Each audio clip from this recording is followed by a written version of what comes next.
और सर आज हम बात करेंगे, एक तो बिलावल भुट्टो जरदारी वापस आ गए, उन्होंने कोई प्रेस कॉन्फ्रेंस भी शायद की है वहां जब वो अमेरिका में थे, उस पे आप क्या कहेंगे? और आज जो देखें आज जो जाती दफा हमारे फॉरेन मिनिस्टर साहब ने जो एम्बेसी के अंदर स्टेटमेंट दे के गए हैं, उससे सारा कुछ ही शेकअप हो गया। उन्होंने कहा जी कि इमरान खान को सिस्टम के अंदर से सपोर्ट हासिल है और इलेक्शन अंदर अगर आज कराए भी जाते हैं तो वो सिस्टम के अंदर से जो सपोर्ट है वो इनको इलेक्शन जितवा देगी। इसका मतलब ये है कि ना वो इलेक्शन लड़ना चाहते हैं, ना वो इलेक्शन अगर लड़े भी तो उनको एक्सेप्ट नहीं करेंगे।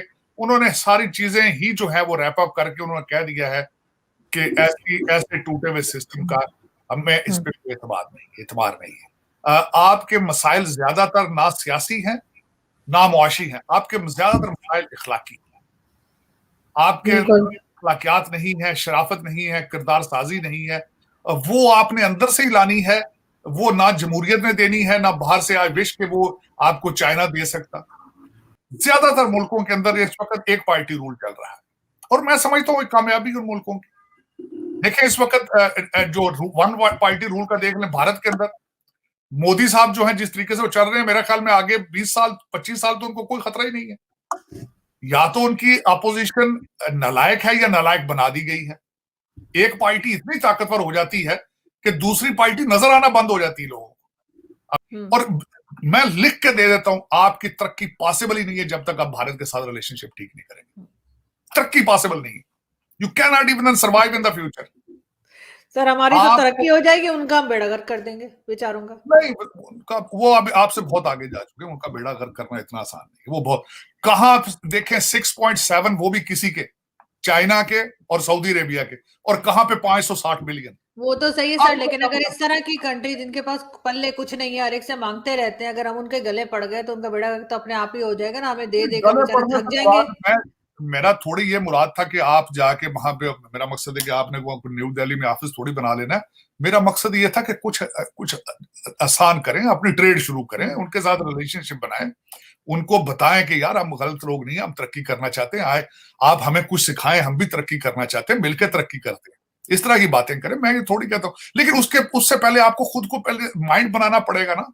उससे आपको जाके ये सारे हमारे तालिबान भी तो आपने खुद बनाए थे, इनको भी जाके कहें यार आओ बात बैठ के बात करते हैं टेबल पे। बिल्कुल। लेकिन ये विल होता बना। देखें, उम्रा करने हज करने में सबसे ज्यादा तादाद आपकी है, लेकिन साथ पोर्न देखने की भी तादाद सबसे ज्यादा आपकी। छोटा सा मुल्क है लेकिन पोर्न आप इतना देखते हैं जिसकी हद कोई नहीं। तो सर टीटीपी और तालिबान के लिए भी तो सुना है कि बिलावल भुट्टो जरदारी ने बात की थी अमेरिका से, तो उन्होंने झंडी दिखा दी कि जी तुम जानो तुम्हारा काम जाने।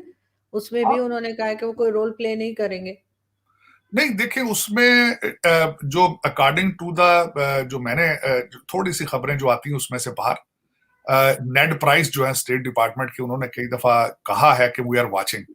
दर हकीकत अगर देखा जाए तो कंसर्न तो इनको होगा, चाहे ज्यादा नहीं तो थोड़ा बहुत तो होगा। और इस सेंट काम के यहाँ से पिछले दिनों जो लोग गए थे पाकिस्तान, वो पाकिस्तान जीएचक्यू में भी उनकी मीटिंग्स हुई, फिर ऑन ग्राउंड भी वो देख कर आए हैं। कंसर्न तो उनका है कि अगर उस रीजन के अंदर जो है वो चीजें ज्यादा प्रोग्रेस करती हैं तो अल्टीमेटली ये फिर दोबारा वही रिपीट होगा जिस तरह पहले सितंबर 11 हुआ था।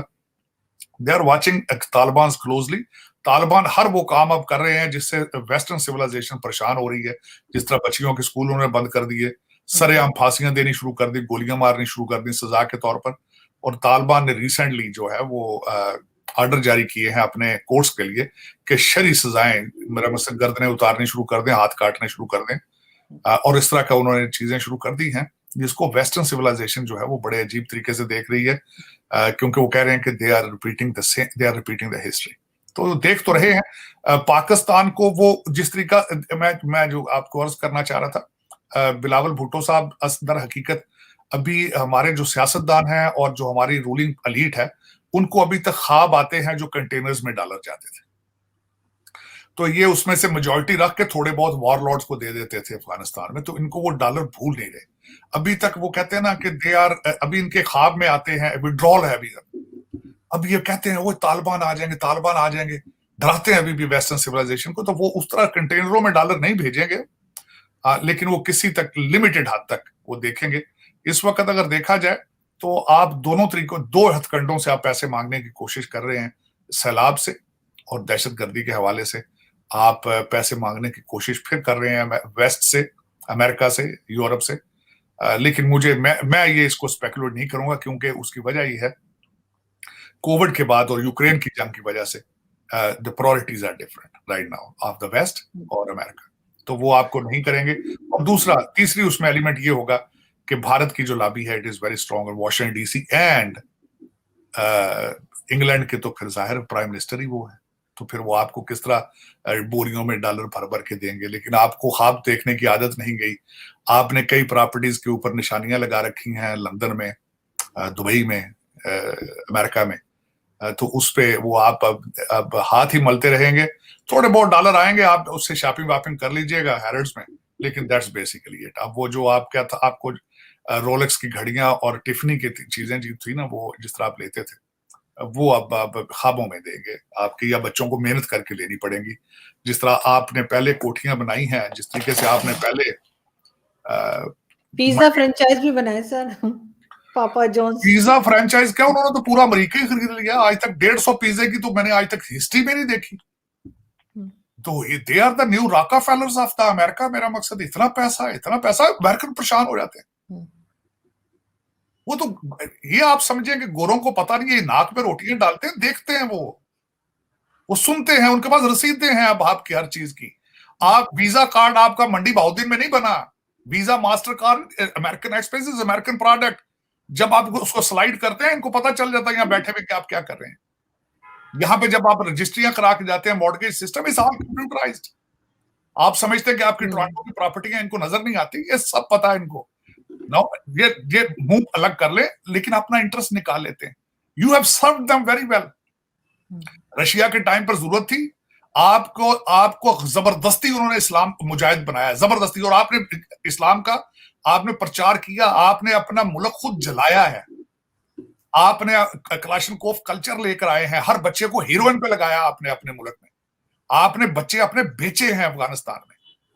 ये कहा जा सकता है सर, अगर आपको याद हो या तो आपको वो भी पता होगा कि ये जो ऊंट पे बांध के बच्चों को जो खेल खेला जाता है, वो बच्चे भी हमारे होते हैं। आरज़ू बच्चे, वो आप उनकी बात है, इस्लामाबाद में बैठी है, मेरे बच्चे मेरे इलाके से थे जहां से मैं हूं, वो मलकवाल और उस एरिया से सरगोदे से बच्चे लेकर जाते थे, बच्चे 5-5 तो सुनकर कुछ होता है सर, 5-5 साल के उस मासूम बच्चे को ऊंट से बांधते हैं, और फिर जब वो चीखता है वो बच्चा, तो वो ऊंट भागता है और उससे वो रेस जीती जाती है। ये बड़ा अरसा होता है। तो आज क्या हो रहा है?